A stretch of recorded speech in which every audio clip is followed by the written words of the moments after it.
Mano liudijimas yra klaidinantis, nes jame yra parašyta, kad prieš įtikint Dievą aš rūkiau, gėriau, keikiausi ir panašiai.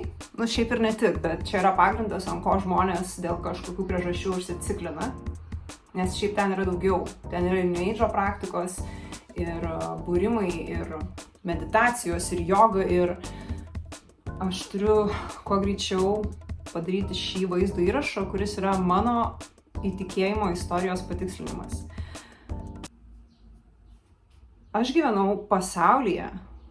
Aš ir dabar gyvenu pasaulyje, bet nebe pasaulio taisyklėmis. Aš sekiau pasaulį.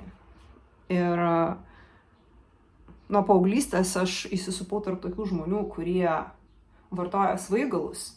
Jie iki šiol to taip nevadina ir aš esu... Na, o čia teko užmūtint, nes tai, ką sakiau, galėtų stipriai įžeisti kai kurios žmonės. Esmė, kad yra vartojamos medžiagos, kurios pakeičia tavo būklę. Tai kaip tu jautiesi. Ir tai yra svaigalas, svaiginimasis.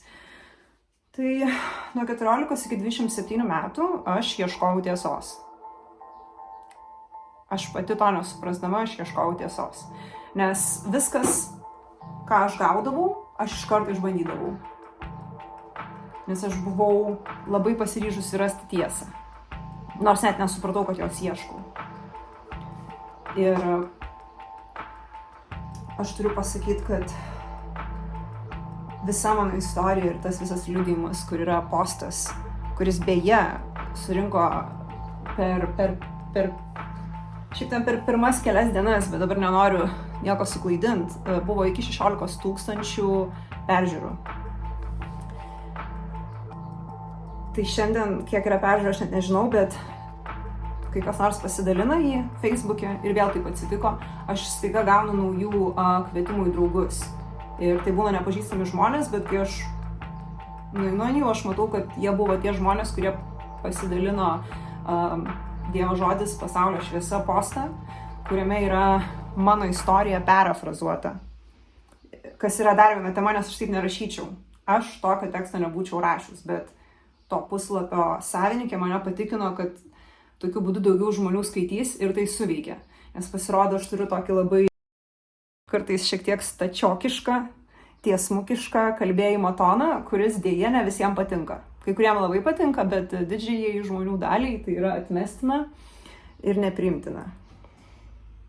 Tai žodžiu, aš pasitikėdama tą krikščionę, puslapio savininkę, žodžiu, Dievo žodis pasaulio šviesa. Patikėjau jai parašyti tą liudijimą. Ir tiesiog, kai aš jį skaitau, aš suprantu, kad jisai nereprezentuoja 100% visos mano istorijos. Nors iš tiesų yra pasakyta esmė ir daugeliui žmonių tai padarė didelį įspūdį, bet aš nežinau, ar kas iš tų žmonių buvo netikintis. Tai va čia ir yra svarbiausias konfliktas, kad aš manau, kad jeigu mano liudijimą skaito tik tikintys, jau atsivertę žmonės įtikėję, tai kažkas yra negerai. Tai trumpai tariant,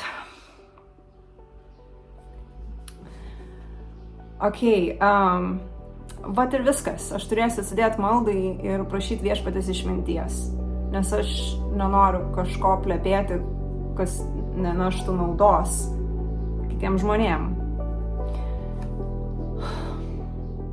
Šiandien žmogus mane parvežė,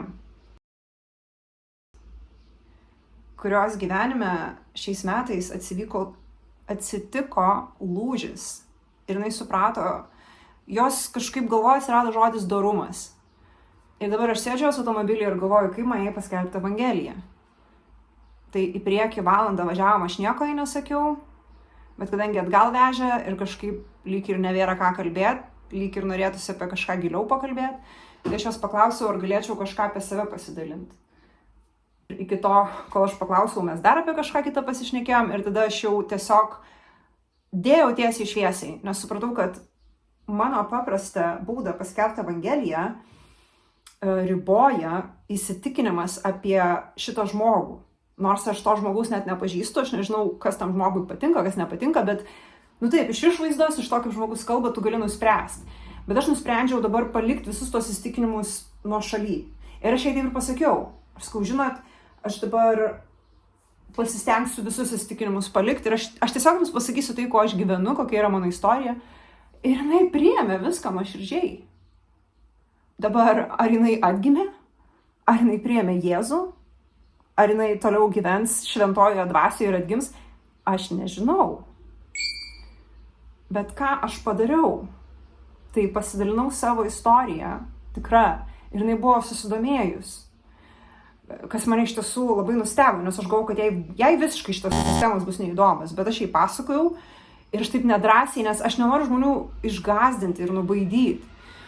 O tas postas, aš manau, kad tą daro, tai aš pasistengsiu įtalpinti šitą video į YouTube ir pasidalinti, čia jau kaip galėsiu, bet ant tų visų, kas pasidalino, parašyti komentarą šito video.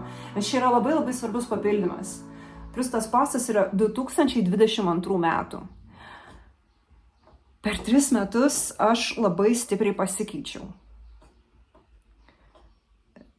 Ir keičiuosi toliau. Ir tiesiog tas stilius, kuriuo aš pasakoju tą liudijimą, nes ten yra iš tiesų video ir tada iš to video gimė postas. Nu, vienu žodžiu, sekit mano kanalą ir aš jums papasakosiu vis daugiau apie savo gyvenimą ir kaip man sekasi sekti Dievu. Ir aš galiu tik tiek. Aš negaliu atsistoti ir jums sakyti, va šitie tai yra labai blogi, o va jau aš tai esu labai gera. Nors gal kažkas ir tai žiūrės, nesvarbu, kad tai nėra mano žinutė, bet aš dalinuosi gyvų tikėjimu, kurį aš turiu savo gyvenime. Ir šloje Viešpačio aš labai labai džiaugiuosi ir dėkoju Viešpačiui, kad aš galiu taip kalbėti drąsiai, viešai, nes aš to nebesigėdiju. Man būdavo gėda, aš galbūt to nepripažindavau, bet aš tam tikrose situacijose patylėdavau, nuslopindavau save. Ir taip, ne visada visur reikia rėkti, kalbėti, bet aš turiu skleisti Evangeliją ir savo gyvenimu tiesiog liudyti, nes aš turiu liudijimus, kaip aš nugaliu nuodėmę, koks yra Viešpaties charakteris, kokie yra Viešpaties darbai mano gyvenime, kaip aš vis labiau jį pažįstu. Ir tai gali padrąsinti kitus tikinčiuosius, jeigu jie eina per sunkumus. Arba įkvėpti netikinčius žmonės ieškoti Viešpačio, jeigu jie dar jo neieškojo.